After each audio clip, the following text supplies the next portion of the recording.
I used to believe my parents when they said they were protecting me. My name is Ella, and for most of my life, I lived inside a house that felt more like a padded room than a home. Every sharp edge was covered. Every dream I had was quietly deflated. They said I was too sensitive, too anxious, too physically frail. My back pain? Just another reason to keep me inside. My quiet nature? Proof I couldn't handle the world. When I asked to go to prom, my mother smiled sadly and said, "We just don't want you to embarrass yourself, sweetheart." Then the dress we'd picked out together disappeared from the closet. "Returned," she said. "For my own good, and when I got my first college acceptance letter from a university 2 states away, I never even saw it. I found the envelope months later, opened, tucked under the pile of junk mail in the garage. My father had scrawled, "Not safe for Ella," across the top in red pen. They weren't cruel. Not in the way people think of cruelty. They never yelled, never hit. They just decided for me. Quietly, consistently, and always with that same soft tone of condescension. "Some girls are meant to be protected," Mom would say, brushing my hair with a hand that never stopped trembling. "You'd fall apart out there. We're doing this because we love you." But it didn't feel like love. It felt like a cage with wallpaper. I didn't know it then, but they weren't protecting me from the world. They were protecting the world from me. I wasn't trying to snoop. I just wanted to print out a resume. Dad always kept the old desktop in the sunroom, password protected, of course, but that day, for once, it was left open. A spreadsheet blinked on the screen. I didn't understand. Most of it, just rows of numbers, facility maintenance fees, Medicare invoices, loan interest. Then I saw my name. Ella Monroe borrower, joint cosigner, Richard Monroe. There it was. A $72,000 loan, taken out against my name, for facility expansion. And the final note beside it, underlined in bold red, client unaware, family controlled, risk minimal. I couldn't breathe.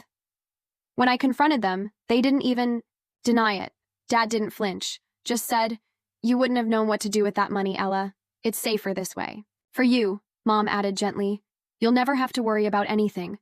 We're taking care of your future." They spoke about me like I was a pet they couldn't leave alone in the house too long, as if my body, my mind, my name were theirs to manage. That night, I sat in my room staring at the ceiling. I wasn't crying, I wasn't yelling, but I was breaking, quietly, fully. For the first time, I realized I wasn't being loved. I was being owned, and I didn't want to live like someone's liability anymore. I thought about running. I really did. I stared at the Greyhound schedule on my cracked phone screen for almost an hour. The next bus out of town left at 4:10 a.m. No ID check, just cash. But then I heard my mother's footsteps in the hallway. Soft, predictable. She paused outside my door like she always did and said through the crack, "We're ordering from Granger's tonight." Your favorite, right? The soup with the soft noodles. That's what got me. Not the manipulation, not the lies, not even the loan. The soup, that tiny, suffocating reminder that no matter what they stole from me, my choices, my money, my future, they'd still wrap it in a warm bowl and call it love. I closed the bus schedule. Powered the phone off. Maybe they were right. Maybe I really wasn't strong enough. I pulled the covers over my head like a child and whispered the lie I'd been taught to swallow. At least they care. But deep down, something else stirred. Small, quiet, but alive. And that something wasn't afraid anymore. Her name was June, retired nurse, lived 2 houses down, wore lavender cardigans, and always smelled like chamomile tea. I used to think of her as the nice lady with the broken porch swing. I never expected her to save my life. It started with a book. I was walking home from a volunteer shift at the nursing home, my parents' idea, of course, to build structure. June saw me dragging my feet and called out, "Wait, sweetheart, you dropped something." It was a paperback copy of The Giver. I hadn't, but I let her believe it. The next day, she brought out a stack of GED prep books and a mug of peppermint cocoa. "I know that look," she said. "That quiet scream behind your eyes. I had it, once too." We started meeting once a week, just reading at first, then writing, then math. She never pried, never asked about my parents. But she always left the porch light on, just in case I came early. June taught me things no one else ever did: how to calculate student loan interest, how to speak with your shoulders even when your voice shakes, how to write my full name without apologizing for it. And when I passed my GED exam, she didn't cry. She just handed me an envelope. Inside was $7,600 in cash and a note for the bus ride and whatever comes after. That was the first time I realized I wasn't broken. I was just unfinished. I left before sunrise. No dramatic confrontation, no shouting match, no handwritten letter folded on the kitchen table, just a duffel bag, June's envelope tucked deep in the lining, and a one-way bus ticket to Chicago. I still remember the sound. My shoes made on the gravel as I walked down the driveway. Not a single light on in the house, not even the porch. Not this time. I didn't cry. I thought I would. But when the town faded behind me, all I felt was stillness. Like I'd finally stopped treading water. I used a fake last name when I applied for the receptionist job at a low-income elder care facility. Ella Stone. It sounded solid, heavy, like something that couldn't be pushed around. My first paycheck was $217. It barely covered rent in the basement apartment I found, but it was mine. Every hour I worked, every bedpan I changed, every nurse I shadowed. It built something in me. Strength, maybe. Or maybe just defiance. I spent nights studying while the radiators hissed and the city outside screamed itself to sleep. Quietly learning, quietly growing. No one knew me here. No one told me what I could or couldn't do, and for the first time in my life, that wasn't terrifying. It was freedom. The first year nearly broke me. The hours were brutal. I worked the night shift at St. Clair's, care home, 12 beds, 2 nurses, 1 ancient coffee maker that rattled like a dying engine. I mopped floors, cleaned wounds, memorized medication schedules like scripture. And every night before bed, I studied state elder care regulations under the flickering kitchen light. No one knew my name. I liked it that way. The nurses started trusting me. One of them, Karina, let me borrow her textbooks. She said I had quiet grit. That stuck with me. Quiet grit. I earned certifications one by one: patient support, then case coordination, then residential operations. I started getting interview calls from better facilities, but I said no, because I was watching something. My parents' nursing home, the one they said I'd never be strong enough to help run, was failing. I saw the signs in industry newsletters: operating losses, unpaid vendor contracts, staff resignations, and then came the tip. A former staff member from their facility, Miguel, recognized me at a conference, pulled me aside. "You're Ella, aren't you? From Monroe Care?" I froze. He lowered his voice. "They used your social security number for the SBA loans during COVID. You didn't know?" "No, I didn't." He handed me a manila envelope. Inside, printouts, loan filings, account transfers, my name listed as guarantor. They were still using me. Even after I disappeared, I wanted to scream. But I didn't. Instead, I walked outside, sat on a park bench, and just breathed. They hadn't changed, but I had. That night, I opened a new browser window, created a new folder on my desktop, named it in all caps, Return Strategy, because I wasn't going to expose them with anger. I was going to beat them with silence, strategy, and receipts. I didn't want revenge, not the kind with shouting or courtroom scenes or viral exposés. I wanted something quieter, sharper, slower. I wanted control. So I got to work. I changed my name legally. Ella Monroe no longer existed. On paper, I became Ella Stone, founder of Stone and Vine Living, a small but rising care management consultancy. I partnered with 2 other women-led firms to form an acquisition trust. We began scouting struggling nursing homes, ones bleeding money but still valuable. In real estate terms, ones like my parents. Their facility had a new name now, Silver Pines Manor. It looked fancier, shinier. But the numbers didn't lie. Their debts were stacked like dominoes. The state had flagged 3 billing irregularities. A class action lawsuit loomed. And the bank? Getting nervous. Perfect timing. I dressed deliberately the morning we finalized the deal. Gray suit. No jewelry. Hair tied back so tight it looked severe. The kind of look that said, "I don't need to raise my voice to make you listen." In my bag, a printed binder with every document they'd forged, every lie they'd built into the system. I didn't need to use them, yet, but they were coming with me. That night, I practiced what I'd say. Not in front of a mirror, in front of a blank wall. Because that's what they used to see when they looked at me. A wall. A waste. A delicate thing meant to sit and smile. Not anymore. Now I was walking into the room, and this time, I was holding the keys. Part 8. Ordeal. 500 words. The boardroom smelled like old coffee and desperation. 12 chairs. One long table, a projection screen buzzing faintly in the corner. The bank had arranged the meeting, final negotiations before Silver Pines Manor either restructured or collapsed. My parents sat at the head of the table. Dad wore his usual navy blazer, though the cuffs were frayed. Mom had on pearls I remembered from my childhood, fidgeting with them like prayer beads. They didn't recognize me at first.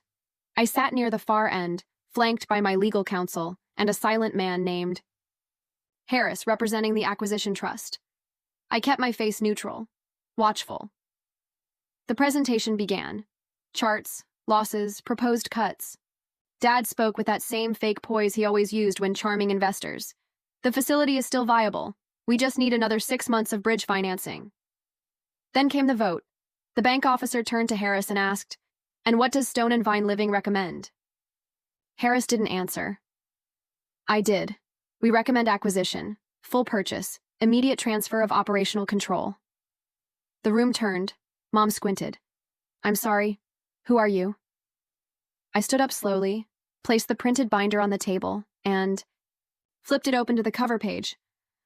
Ella Stone, I said, managing partner, majority debt holder, and your daughter. Silence. Dad's face drained to gray. He looked at the binder, then at me. You're just here to humiliate us. I smiled, but only with my eyes. No, I'm here to clean up your mess. I clicked the remote. The screen behind me lit up, not with charts, but with a video I'd stitched together the night before. Footage from my years of work. Changing bedpans at midnight. Studying in my basement apartment. Accepting my license from the State Health Board, overlaid with audio clips I'd saved from a hidden recorder. She's too fragile. She'll never survive on her own. She should be grateful we didn't institutionalize her. The room stayed silent. Not out of politeness. Out of paralysis. I let the video run to the end, then shut it off with a single click. Effective today, I said, Stone and Vine owns 87% of Silver Pines Manor's operational debt. I hold controlling interest. Dad started to speak, something about dignity, about legacy, but I held up a hand. This isn't personal. It's business. And you taught me how to treat people like numbers. No one applauded. No one had to. I had walked into the room they built to keep me small, and I tore it down with poise. I didn't fire them. That would have been too easy, too fast. Instead, I reassigned them. My father, Richard Monroe, was placed on mandatory compliance oversight. 3 reports per week, daily check-ins with staff he used to ignore. His new desk was a folding table in the staff lounge, next to the vending machine that never worked. My mother, Marla, was given a rotational role. Meal service on Tuesdays, linen inventory on Thursdays, light custodial support on Sundays. She used to glide through the halls like a queen. Now she buzzed at my office door for cleaning supply approvals. I never raised my voice, never gloated, just signed the orders. Professionally. Neatly. They tried to talk to me, at first. Asked if this was punishment. Dad said, we were doing what we thought was best. You were so delicate. I looked him in the eyes and replied, then this should be a relief. Everything's being handled for you. No one recorded that moment. But I remember the look in his eyes. Not anger, not regret. Recognition. He finally saw me. Not the broken girl he once managed, but the woman who now held the schedule, the signature, authority, the building keys. They used to say I wasn't strong enough to lead. Now they buzzed for permission to mop the floor. Owning the nursing home wasn't the end. It was just the foundation. Could have stopped there. Let my parents live out their days under fluorescent lights and daily reminders of the daughter they dismissed.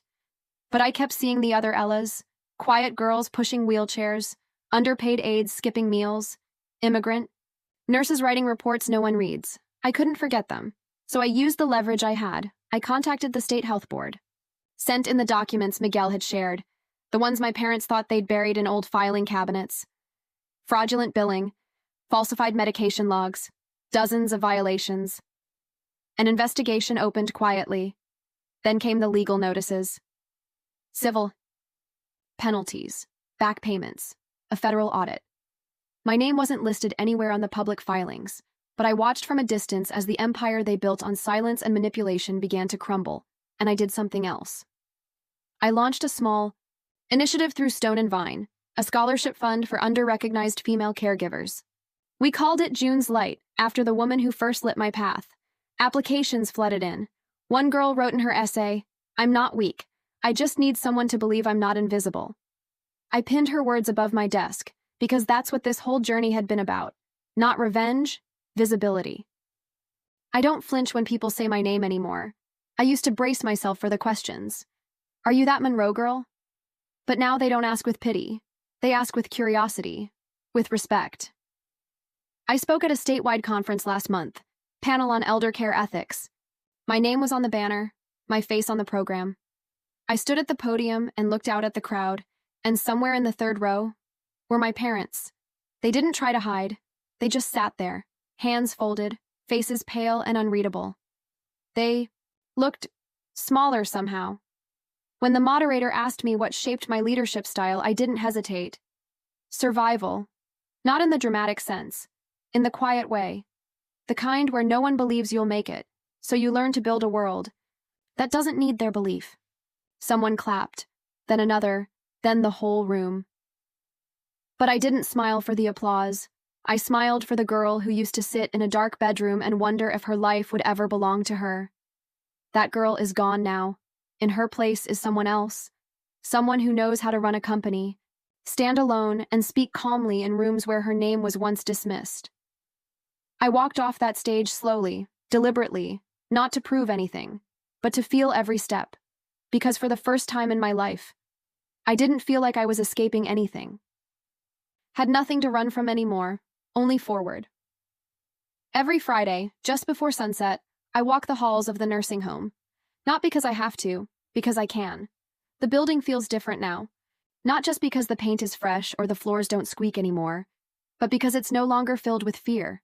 No longer run by people who see vulnerability as weakness. Sometimes I pass my parents. They don't speak. Not anymore. Not unless it's required. Last week, I saw my mother cleaning fingerprints from the glass entry doors. She didn't look up when I passed, but I stopped. Just for a moment. "Do you need more gloves?" I asked. She shook her head. That was all. No drama. No reconciliation. Just two people in the same hallway, each living with the truth of who they are. I used to think healing would look like forgiveness. It doesn't. It looks like clarity. It sounds like silence that no longer hurts. It feels like waking up every morning and knowing I am no longer waiting for someone else to save me. I lock my office every night with the same key they once kept from me. Walk to my car with no need to look over my shoulder. And as I pull away from the building they thought would be their legacy, I don't feel hatred. I feel freedom. They said I was too weak to survive alone, but I didn't just survive. I came back and bought the house they built, and rewrote every single rule inside it.